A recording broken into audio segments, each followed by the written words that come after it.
Hello बच्चों, कैसे हैं आप लोग। आई होप कि सब अच्छे होंगे। तो आइए स्वागत करते हैं एक बार फिर से आपका अपने केमिस्ट्री के यूट्यूब चैनल ई रसायन पर। आज के सेशन में बच्चों हम लोग देखने वाले हैं एरोमेटिक हाइड्रोकार्बन।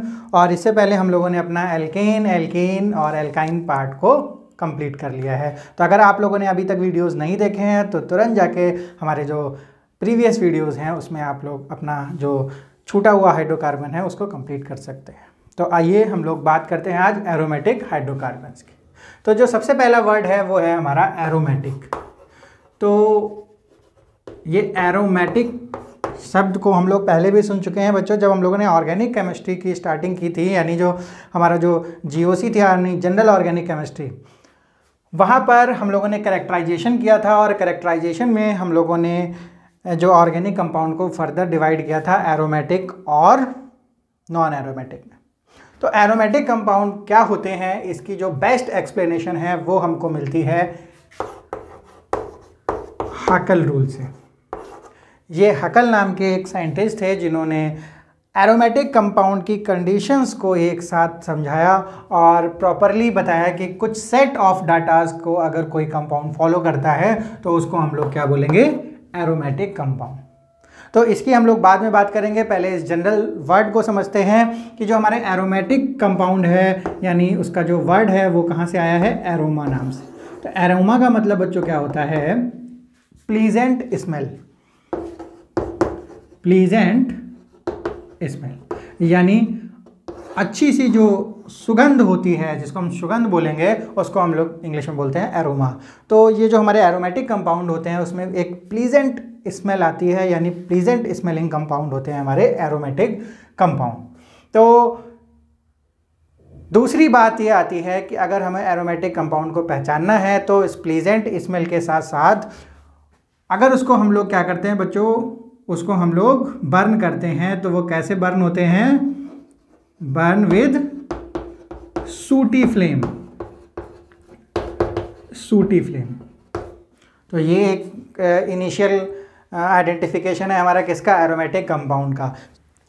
तो सूटी फ्लेम से बच्चों हम लोग समझ सकते हैं कुछ कंडेंस जो हमारा स्मोक होता है वो कंडेंसली स्मोक निकलता है, उसको हम लोग सूटी फ्लेम बोलते हैं। और बहुत ही क्लियर होता है तो उसे हम लोग नॉन सूटी फ्लेम बोलते हैं।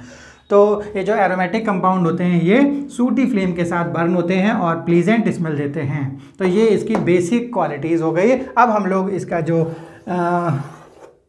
टेक्निकल आइडेंटिफिकेशन है उसके लिए हमको चलना पड़ेगा हकल्स रूल पर। तो आइए देखते हैं बच्चों हकल्स रूल क्या बोलता है। So according to the Huckel's rule, जो हमारा जो पहली कंडीशन है वहां पर क्या है कि जो कंपाउंड होगा, compound must be cyclic. Must be cyclic यानी दो तरीके के हमारे कंपाउंड होते हैं ऑर्गेनिक कंपाउंड, एक नॉन साइक्लिक और एक साइक्लिक। साइक्लिक मतलब जो चारों तरफ से क्या होंगे बच्चों, क्लोज्ड कंपाउंड होंगे। जैसे हमारा बेंजीन हो गया या हमारा साइक्लोप्रोपेन हो गया, इस तरीके से हमारे कैसे होंगे, क्लोज्ड होंगे, साइक्लिक कंपाउंड होंगे। दूसरी कंडीशन क्या होगी, कंपाउंड मस्ट बी प्लेनर। यानी एरोमेटिक कंपाउंड होने के लिए ये जो हमारा साइक्लिक कंपाउंड है ये कैसा होना चाहिए, प्लेनर होना चाहिए। प्लेनर का मतलब बच्चों क्या होता है, जैसे प्लेन क्या होता है, प्लेनर मतलब होता है टू डायमेंशनल। यानी अगर ये बोर्ड की बात करें तो बोर्ड में बच्चों दो डायमेंशन है, एक है हमारी लेंथ और एक है विड्थ। तो अगर इसमें एक तीसरी डायमेंशन भी होती, हाइट भी अगर यहाँ पर होती, थर्ड डायमेंशन, तो इसको हम लोग बोलते हैं 3D, यानी वो प्लेनर नहीं रह जाता। तो प्लेनर का मतलब है कि अगर ये बेंजीन है तो बेंजीन हमारा कैसा होना चाहिए, इस बोर्ड में आ जाना चाहिए बच्चों।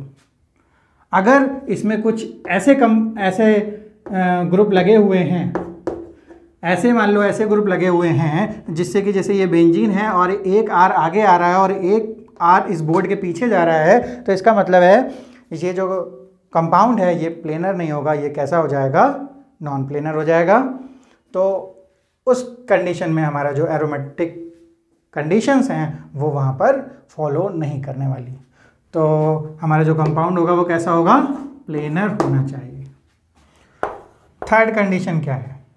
थर्ड कंडीशन है बच्चों हमारी कंप्लीट डीलोकलाइजेशन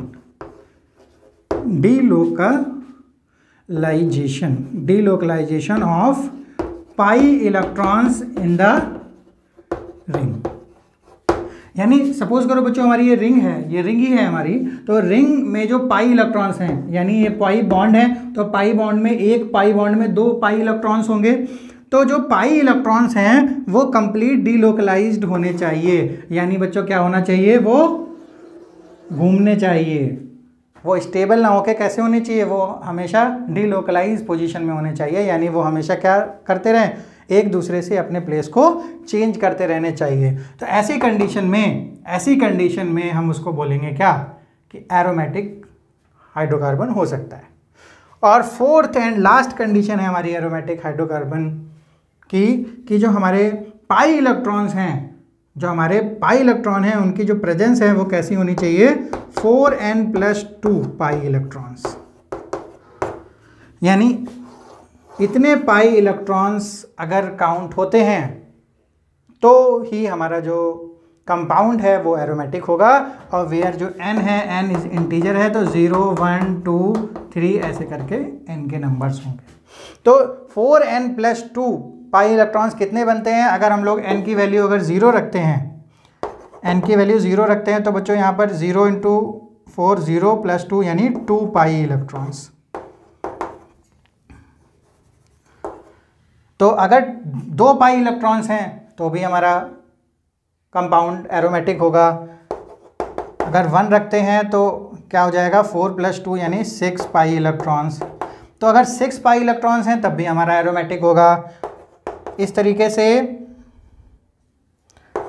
10 पाई इलेक्ट्रॉन्स हैं तब भी एरोमेटिक होगा। अगर n = 3 रखते हैं तो 14 पाई इलेक्ट्रॉन्स। यानी इस तरीके से अगर हमारे पाई इलेक्ट्रॉन सिस्टम में प्रेजेंट है तब ही हमारा जो कंपाउंड है वो एरोमेटिक होगा अकॉर्डिंग टू द हकल स्कोर। तो इस सेट ऑफ डाटा को अगर हम जनरलाइज करते हैं तो हमारे पास क्या आता है? 4n+2 pi electrons. तो कितनी कंडीशन हो गई? कि हमारा जो कंपाउंड है वो साइक्लिक होगा, साइक्लिक होने के बाद प्लेनर होना चाहिए, प्लेनर होने के बाद डीलोकलाइजेशन ऑफ पाई इलेक्ट्रॉन्स होना चाहिए वहाँ पर, और डीलोकलाइजेशन ऑफ जो पाई इलेक्ट्रॉन हो रहा है उन पाई इलेक्ट्रॉन का काउंट कितना होना चाहिए? 2 हो, 6 हो, 10 हो, 14 हो। इसी तरीके से 4n+2 पाई इलेक्ट्रॉन को सेटिस्फाई करना पड़ेगा फॉर बीइंग एरोमेटिक कंपाउंड। तो बच्चों इस सेट ऑफ डाटा को जब हम लोग फॉलो करते हैं तो हमारा जो कंपाउंड होता है उसको हम लोग एरोमेटिक कंपाउंड बोल सकते हैं। कुछ एग्जांपल्स देख लेते हैं। हमारे सामने बच्चों यहाँ पर कुछ एग्जांपल्स हैं और उनमें अगर हम लोग चेक करते हैं अपने जो रूल्स थे हकल्स के, तो सबसे पहले यहाँ पर हमने सारे जो कंपाउंड्स हैं एग्जांपल्स लिए हैं वो साइक्लिक लिए हैं। तो इसका मतलब है जो पहला हमारी कंडीशन है वो यहाँ पर फुलफिल हो रही है। दूसरी कंडीशन ठीक है बच्चों, ये हमारी क्या होगी? प्लेनर कंपाउंड होने चाहिए। तो सारे के सारे हमारे कैसे हैं? प्लेनर कंपाउंड हैं, कोई भी ऐसा नहीं है जो प्लेन से डिस्टर्ब हो रहा हो। तो तीसरी कंडीशन है कि डीलोकलाइजेशन होना चाहिए। डीलोकलाइजेशन मतलब अल्टरनेट या डबल और सिंगल बॉन्ड हो, या फिर alternate lone pair of bond और सिंगल बॉन्ड हो। ऐसे ही हमारे पास अल्टरनेट होना चाहिए जिससे कि डीलोकलाइजेशन पॉसिबल हो। तो वो भी आप लोग देख रहे हैं बच्चों, सभी में तीनों कंडीशंस फॉलो हो रही हैं। तो जो फोर्थ कंडीशन है, फोर्थ कंडीशन क्या थी हमारी? 4n+2 pi electrons. तो उसके अकॉर्डिंग हमारे क्या होने चाहिए थे? 2 पाई होना चाहिए, या 6 पाई होना चाहिए, या 10 पाई, ऐसे ही 14 पाई, इसी तरीके से 18 पाई, ये वाले नंबर में इलेक्ट्रॉन प्रेजेंट होने चाहिए। तो देखते हैं बच्चों यहाँ पर कितने हैं? 3 पाई बॉन्ड है। 3 पाई बॉन्ड में कितने इलेक्ट्रॉन होंगे? एक पाई बॉन्ड में 2 इलेक्ट्रॉन्स होते हैं, तो यहाँ पर 3 में 6 पाई इलेक्ट्रॉन्स होंगे। तो इसका मतलब है ये 4n+2 रूल फॉलो कर रहा है। तो इसका मतलब ये एरोमेटिक है। इस तरीके से इसको देखें अगर हम लोग, तो 2 और 2 4, और यहाँ पर इसको भी हम लोग इलेक्ट्रॉन को काउंट करेंगे क्योंकि ये भी क्या है? डीलोकलाइजेशन में पार्ट ले रहा है। तो यहाँ पर कितना हो गए? 2 2 4 और 2 6, यानी इसके भी 6 पाई इलेक्ट्रॉन्स काउंट हो रहे हैं। इसका मतलब ये भी क्या है? Aromatic compound. यहाँ पर बच्चों 2 और 2 4 यानी 4 पाई इलेक्ट्रॉन्स। तो क्या ये 4n+2 फॉलो कर रहा है? यहाँ पर नहीं कर रहा है। इसका मतलब ये बच्चों एरोमेटिक नहीं है। ये वाला देखते हैं 2 2 4 और 2 6, इस प्लस को बच्चों काउंट नहीं करते, यहाँ पर कोई भी इलेक्ट्रॉन नहीं है। ये केवल डिलोकलाइजेशन के लिए बस मदद करता है, लेकिन हम लोग इसको काउंट नहीं करते इलेक्ट्रॉन्स में। तो यहाँ पर कितने पाई इलेक्ट्रॉन सिस्टम है? 6 पाई। ये क्या होगा? एरोमेटिक। यहाँ पर बच्चों 2 और 2 4 4 पाई इलेक्ट्रॉन सिस्टम, तो ये होगा क्या? नहीं होगा। ये वाला बच्चों 2 और इसको काउंट नहीं करेंगे तो ये 2 पाई इलेक्ट्रॉन सिस्टम, तो ये वाला हो जाएगा। जब यहाँ पर प्लस होगा तो एरोमेटिक होगा, माइनस होगा तो एरोमेटिक नहीं होगा। यहाँ पर 2 2 4 2 6 8 और 10 यानी 10 पाई इलेक्ट्रॉन सिस्टम है, यानी ये भी एरोमेटिक है, यानी 4n+2 फॉलो कर रहा है। इसमें देखते हैं बच्चों 2 4 6 7 8 9 10 11 12 13 14 यानी 14 पाई इलेक्ट्रॉन सिस्टम है। तो 14 के लिए भी क्या होता है? एरोमेटिक होता है। तो इस तरीके से हम लोग अपने हकल्स रूल के सेट ऑफ डाटा से किसी भी कंपाउंड को पहचान सकते हैं कि वो एरोमेटिक है या फिर एरोमेटिक नहीं है।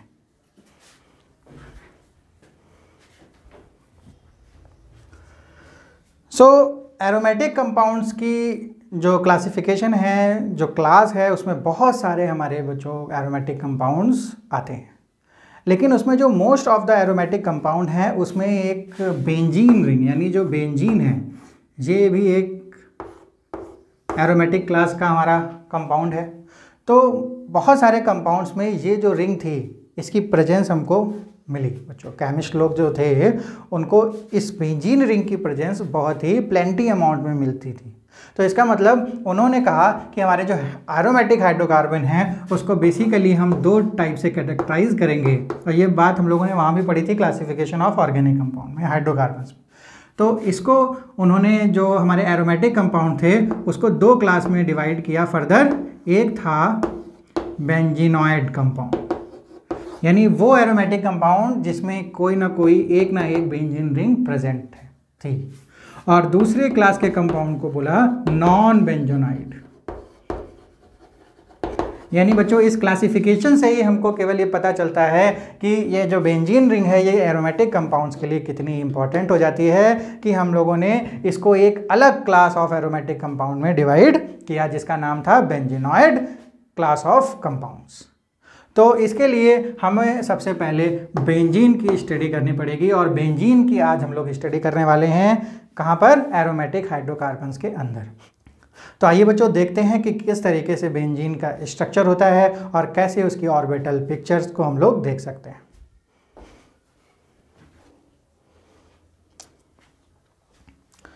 बच्चों बेंजीन की जब हम लोग बात करते हैं तो हमारा जो बेंजीन का मॉलिक्यूलर फॉर्मूला होता है वो होता है C6H6। तो सबसे पहले बच्चों बेंजीन को आइसोलेट करने वाले जो साइंटिस्ट थे उनका नाम था माइकल फैराडे। माइकल फैराडे ने सबसे पहले क्या किया? इस बेंजीन को आइसोलेट किया।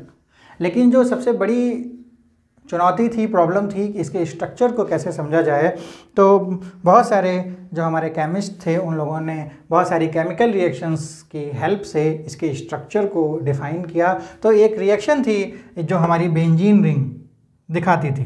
तो अगर हम लोगों को बेंजीन का तो स्ट्रक्चर बच्चों पहले से ही पता है, तो बेंजीन का स्ट्रक्चर कुछ ऐसा होता है, लेकिन उस टाइम इस बेंजीन का स्ट्रक्चर के बारे में कोई भी आइडिया नहीं था। तो इसकी रिएक्शन जब ओजोन से कराई, तो ओजोन के अगर 3 मोल यहाँ पर लिए, तो हमको बच्चों पहले से ही पता है कि ओजोनोलिसिस हम लोगों ने एल्कीन का पढ़ा था। तो एल्कीन क्या करता है? ओजोन से रिएक्शन करके ओजोनाइड बनाता है और फाइनली क्या बनाता है? एल्डिहाइड या फिर कीटोन। तो इसने भी क्या किया होगा? एल्कीन है यहाँ पर, तो इसने ओजोनाइड बनाया होगा। तो ओजोनाइड किस तरीके से बनेगा? अगर बच्चों आप लोगों को ओजोनोलिसिस की थोड़ी सी ज़्यादा डिटेल लेनी है तो आप लोग एल्कीन की जो सेशन था उसमें ओजोनोलिसिस के बारे में हम लोगों ने डिटेल में डिस्कशन किया हुआ है वहाँ पर। तो यहाँ पर भी हम लोग देखते हैं कुछ इस तरीके से ओजोनाइड बनाता है। तो यहाँ पर इसने क्या बनाया, ट्राईओजोनाइड। इसका नाम क्या है, बेंजीन ट्राईओजोनाइड। और ट्राईओजोनाइड बनाने के बाद जब फर्दर इसका Zn के साथ रिडक्टिव ओजोनोलिसिस किया गया तो यहाँ से इसने ब्रेक किया ऐसे ही तीनों, और इसने क्या बनाया, इस तरीके के 3 ग्लाइऑक्सल मॉलिक्यूल बनाया। ग्लाइऑक्सल मतलब ये जो है CHO, इसके 3 मॉलिक्यूल, ये क्या है, CHO। तो इसको क्या बोलेंगे, ग्लाइऑक्सल के 3 बोल्स या 3 मॉलिक्यूल्स बनाए। तो यहाँ से बच्चों हमको पता क्या चला, इस रिएक्शन से साइंटिस्ट लोगों ने, केमिस्ट लोगों ने ये डिड्यूस किया कि ये जो बेंजीन है इसके पास 3 डबल बॉन्ड हैं। कितने हैं, 3 डबल बॉन्ड्स। अगर 3 डबल बॉन्ड्स होंगे तभी ये वाली रिएक्शन पॉसिबल होगी, क्योंकि हमारे पास जो अनसैचुरेटेड कंपाउंड होते हैं जैसे एल्कीन और एल्काइन होता है, वही हमारी ओजोन के साथ क्या करता है, ओजोनाइड फॉर्म करता है। तो यहाँ पर ये पता चला कि ये 3 डबल बॉन्ड यहाँ पर प्रेजेंट है हमारे किसमें, बेंजीन रिंग में। तो यहाँ तक बच्चों ये कंफर्म हो चुका था कि 3 डबल बॉन्ड हैं। उसके बाद कुछ और रिएक्शंस थी जिसके मदद से हमको कुछ और पता चला। आइए देखते हैं। यहाँ पर जो बेंजीन की रिंग थी, अगर उसको हम लोग किसी हैलोजन से रिएक्शन कराते हैं तो हमारा जो कंपाउंड या प्रोडक्ट फॉर्म होता है वो mono substituted halogen, mono substituted benzene, यानी इसका क्या नाम होता है बच्चों, क्लोरोबेंजीन। ठीक है, तो यहाँ पर मोनो सब्स्टिट्यूटेड का मतलब है जो Cl है वो मोनो सब्स्टिट्यूट है, यानी किसी भी पोजीशन पर ऐड हो जाती है, और तो वो सारी पोजीशन क्या होती हैं, सेम होती हैं। तो इसका मतलब ये है कि अगर ये Cl यहाँ पर ऐड हुआ होता तब भी बच्चों यही प्रोडक्ट बनता। अगर ये Cl इन 6 पोजीशंस में कहीं पर भी ऐड हुआ होता तो वो सारे क्या होते, सेम होते। तो इसका मतलब है इस रिएक्शन से ये पता चलता है कि जो 6 के 6 इसमें कार्बन है वो सारे कैसे हैं, इक्विवेलेंट हैं, यानी आइडेंटिकल हैं, आइडेंटिकल बोल सकते हैं, आइडेंटिकल हैं। ऐसे ही जो इसमें H प्रेजेंट है, कितने H प्रेजेंट है, 6 H प्रेजेंट हैं, वो भी कैसे हैं, आइडेंटिकल हैं। तो all carbon and all hydrogens are identical in benzene. और जो इससे पहले हमारी रिएक्शन थी उससे पता चला कि इसमें 3 बॉन्ड प्रेजेंट हैं। तो इन सारे ऑब्जर्वेशंस को ध्यान में रखते हुए एक साइंटिस्ट थे हमारे जिनका नाम था ऑगस्ट केकुले। उन्होंने इन सारे ऑब्जर्वेशंस को देखते हुए उन्होंने क्या बताया कि ये जो बेंजीन है उसका स्ट्रक्चर कैसा है, उसका स्ट्रक्चर कैसा है, कुछ इस तरीके का। लेकिन बच्चों ये इस बॉन्ड को अगर हम लोग इस तरीके से बना दें तो भी सेम बात है। तो केकुले ने कहा कि ये दोनों आइसोमेरिक यानी आइसोमर्स हैं। तो ये 2 जो स्ट्रक्चर दिए उन्होंने कहा कि ये केकुले ने इस तरीके से बेंजीन बन सकता है। तो यहाँ पर प्रॉब्लम ये आई कि इन्होंने बताया कि ये 2 आइसोमेरिक स्ट्रक्चर्स हैं। तो 2 आइसोमेरिक स्ट्रक्चर्स में ये जो डबल बॉन्ड हैं ये क्या कर रहे हैं, ऑसिलेट कर रहे हैं, कभी इधर कभी इधर, कभी इधर कभी इधर, ऐसे ऑसिलेट कर रहे हैं। तो जो बच्चों प्रॉब्लम आई केकुले के स्ट्रक्चर में वो ये था कि जो बेंजीन का स्ट्रक्चर था वो एक्सट्रीमली स्टेबल था, एक्सट्रीमली स्टेबल यानी बहुत ज़्यादा स्टेबिलिटी दिखाता था। जबकि अगर ऐसे ऑसिलेट करेगा तो इतना ज़्यादा स्टेबिलिटी इसको शो नहीं कर पाएगा। दूसरी प्रॉब्लम बच्चों ये आई कि ये जो बेंजीन रिंग थी अगर ये ऐसे डबल बॉन्ड हैं इसमें प्रेजेंट हैं तो इसको क्या दिखाना चाहिए, जो डबल बॉन्ड वाली एल्कीन होती हैं यानी जो एल्कीन्स होती हैं वो क्या रिएक्शन दिखाती हैं, एडिशन रिएक्शन दिखाती हैं। अभी हम लोगों ने देखा था कि एल्कीन्स और एल्काइंस मोस्टली हम कौन सी मैकेनिज्म शो कर रही थी, इलेक्ट्रोफिलिक एडिशन। तो लेकिन जो बेंजीन थी ये क्या प्रेफर कर रही थी बच्चों, prefer substitution over addition mechanism. ये एडिशन की बजाय बच्चों कौन सी मैकेनिज्म प्रेफर कर रहा था? सब्स्टिट्यूशन। तो इसका मतलब है ये था कि ये जो एल्कीन है ये इस तरीके से कुछ सेटल नहीं हो रही। तो इस प्रॉब्लम की जो, इन दोनों प्रॉब्लम्स का जो आंसर आया वो आंसर दिया वीबीटी ने, वैलेंस बॉन्ड थ्योरी ने। तो वैलेंस बॉन्ड थ्योरी में बच्चों एक कॉन्सेप्ट है किसका? रेजोनेंस का। तो रेजोनेंस ने इस प्रॉब्लम को दूर किया और वो बताया कि यहाँ पर क्या हो रहा है बच्चों, रेजोनेंस लगातार काम कर रहा है। तो जैसे ही ये और ये दो कैनोनिकल स्ट्रक्चर हैं जो आपस में क्या हैं? रेजोनेटिंग स्टेबलाइज्ड है। और इनका जो हाइब्रिड स्ट्रक्चर बनेगा वो कैसा बनेगा?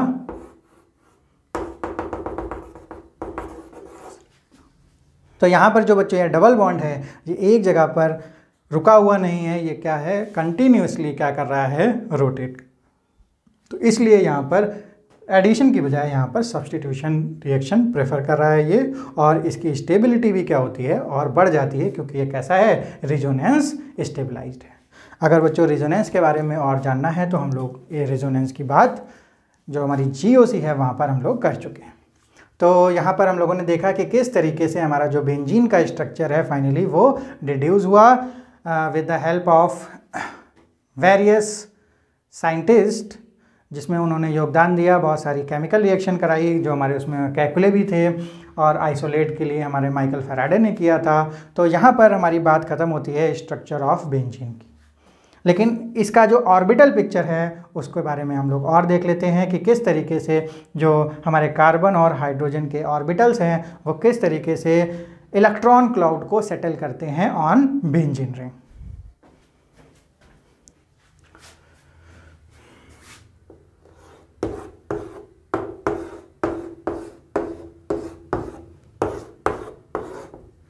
तो यहाँ पर बच्चों ये कुछ बेंजीन का स्ट्रक्चर है हमारा, और ये जो हमारे 6 क्या लगे हुए हैं?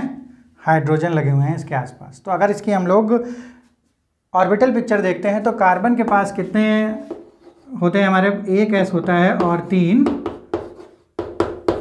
p ऑर्बिटल होते हैं। इसको आराम से हम लोग देख सकते हैं। अगर इसका इलेक्ट्रॉनिक कॉन्फ़िगरेशन करें तो 1 s और 3 p के पास हमारे क्या वैलेंसी होगी? तो इसीलिए कार्बन की वैलेंसी कितनी होती है? 4 होती है।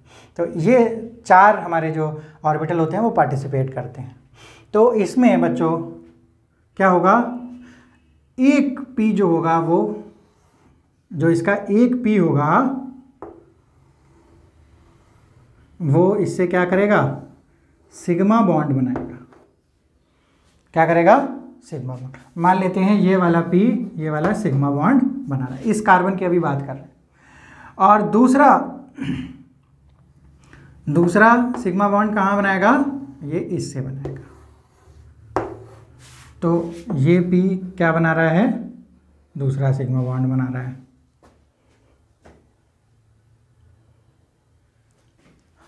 और ये जो तीसरा p बॉन्ड है बच्चों ये किसी से सिग्मा बॉन्ड नहीं बना रहा है। तो यानी ये कैसा है?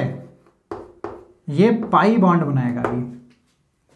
तो इसी तरीके से इसका 1 सिग्मा और ये सिग्मा, ये इससे सिग्मा बना रहा है, और ये इसका अनहाइब्रिडाइज्ड जो कि पाई बॉन्ड बनाएगा। इसी तरीके से बच्चों इसके जो एक कार्बन के 2 पाई जो p हैं वो 2 सिग्मा बना रहे हैं। वो सारे हम लोग यहाँ पर पहले बना लेते हैं।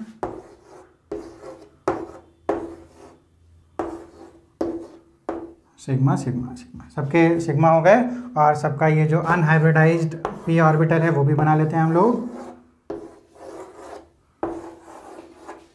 ठीक है। तो ये जो वर्टिकल p ऑर्बिटल दिख रहा है ये कैसा है?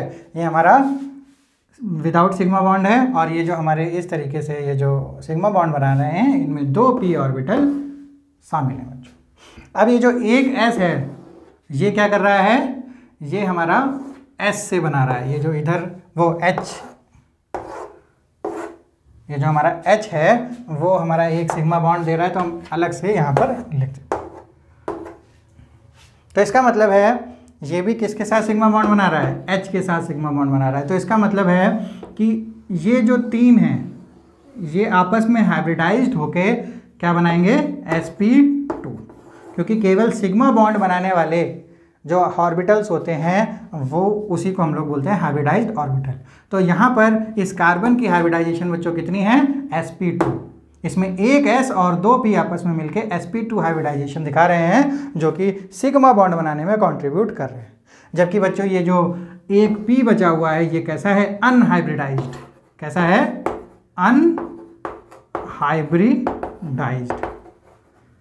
अनहाइब्रिडाइज्ड।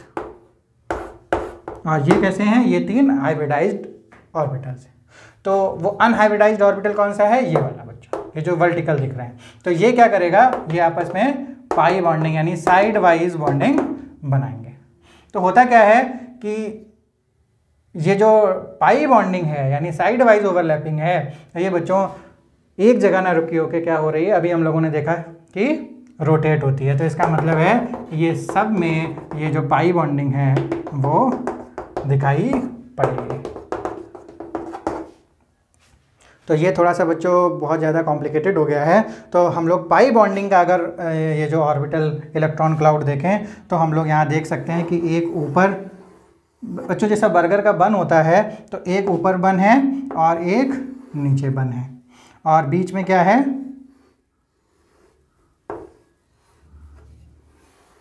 ये बच्चों क्या है, ये जो डार्क है इसको हम लोग मान लेते हैं बेंजीन रिंग। तो इसके ऊपर एक इलेक्ट्रॉन क्लाउड है और इसके नीचे ये भी इलेक्ट्रॉन क्लाउड है।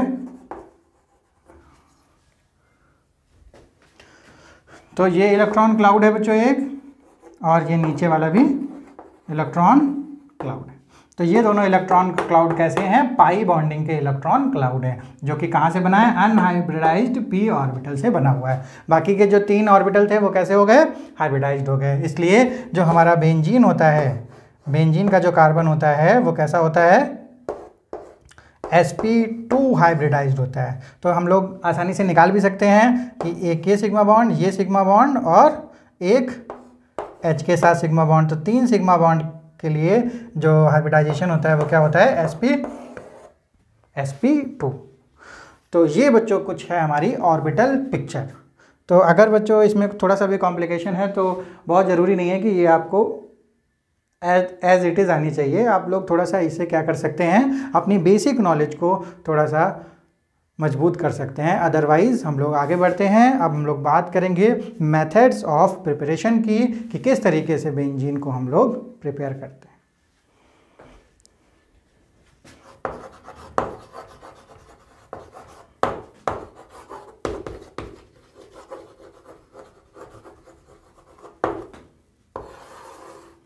मेथड ऑफ, तो बच्चों इंडस्ट्रियली तो जो बेंजीन की जो मेकिंग होती है वो कोलतार से बनाई जाती है, लेकिन जो लैब में बेंजीन की प्रिपरेशन की जाती है उसमें जो सबसे पहला मेथड है वो सोडा लाइम से बनाया जा सकता है। तो सोडा लाइम का जो प्रिपरेशन है वो हम लोगों ने इससे पहले डिस्कस किया था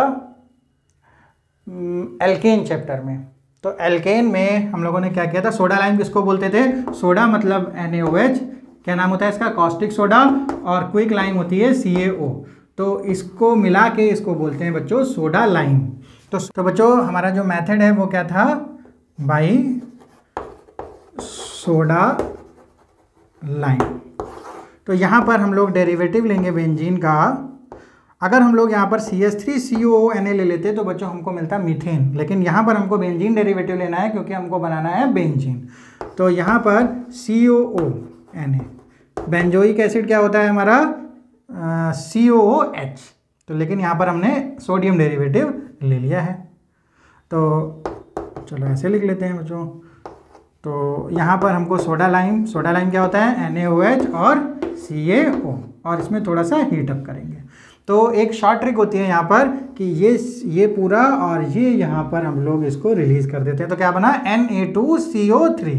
तो Na2CO3 रिलीज़ हो जाता है, सोडियम कार्बोनेट, और यहाँ पर जो H होता है वो इसके साथ लग जाता है। तो हमारा H लगते ही ये क्या बन जाएगा, बेंजीन। और हमको बेंजीन बनाना था तो यहाँ पर प्रिपरेशन हो जाती है हमारी बेंजीन की।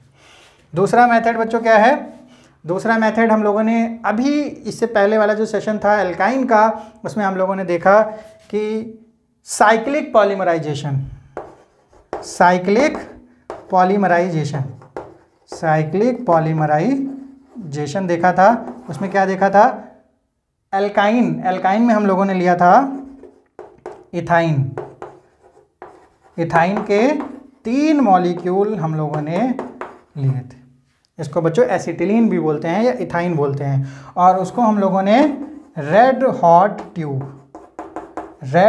ट्यूब में से लगभग 873 केल्विन के साथ उसमें हम लोगों ने इस 3 मॉलिक्यूल या 3 मोल्स ऑफ इथाइन को हम लोगों ने वहाँ पर से गुजारा था। तो हुआ क्या था यहाँ पर कुछ इस तरीके की साइक्लिक पॉलीमराइजेशन होती है और हमारे पास एरोमेटाइज होके ये बनता है benzene.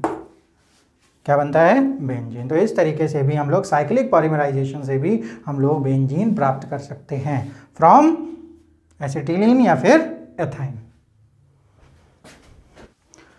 Third method of preparation है बाई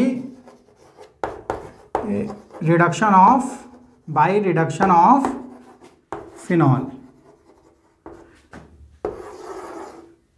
बच्चों ये सारी रिएक्शन हम लोग कहीं ना कहीं और जो चैप्टर्स हैं हमारे ऑर्गेनिक केमिस्ट्री के उसमें हम लोग पढ़ते ही आए हुए हैं। ये वाली अभी हम लोगों ने एल्काइन में पढ़ी थी, इससे पहले वाली हम लोगों ने एल्केन में पढ़ी, और ये वाली जो रिएक्शन है वो हम लोग जब एल्कोहल फिनाल वाला चैप्टर पढ़ेंगे तो वहाँ पर हम लोग देखेंगे। तो इस तरीके से हम लोग जब बहुत बार एक रिएक्शन को रिपीट करते हैं तो हमको रिपीट कर लेनी चाहिए। इससे होता क्या है बच्चों, वो रिएक्शन हमारे माइंड में आसानी से एक प्लेस को कैप्चर कर लेती है, जिससे कि बच्चों जब हमारा एग्ज़ाम होगा तो वहाँ पर हमको ये प्रोडक्ट और रिएजेंट का याद रखना बहुत ज़रूरी हो जाता है। क्योंकि समझने से क्या होता है बच्चों, उस चीज़ को हम लोग आसानी से याद रख सकते हैं। तो in case of organic chemical reactions हमको उनको याद रखने की बहुत खासी ज़रूरत पड़ती है। इसलिए अगर बार बार रिएक्शन रिपीट हो रही है तो इसका मतलब बिल्कुल नहीं है कि आप लोग उस रिएक्शन को छोड़ दें ये कह के कि ये रिएक्शन हम लोग पहले पढ़ चुके हैं या फिर ये रिएक्शन हम लोग बाद में हमको कवर करना है। तो जितनी बार भी आपको मौका मिल रहा है उस रिएक्शन को कवर करने का तो आप लोग उसको करें। तो यहाँ पर फिनॉल हम लोग ले लेते हैं और फिनॉल का हम लोग करते हैं रिडक्शन बाई जिंक मेटल। तो यहाँ पर बच्चों हमारा बनता है जिंक ऑक्साइड, यानी जिंक का ऑक्सीडेशन हो रहा है और फिनॉल का रिडक्शन हो रहा है, और फिनॉल का रिडक्शन होने के बाद बनता है benzene. This is desired product. तो यहाँ पर बच्चों हम लोग अब और ज़्यादा मेथड ऑफ प्रिपरेशन की डिस्कशन नहीं करेंगे बेंजीन का।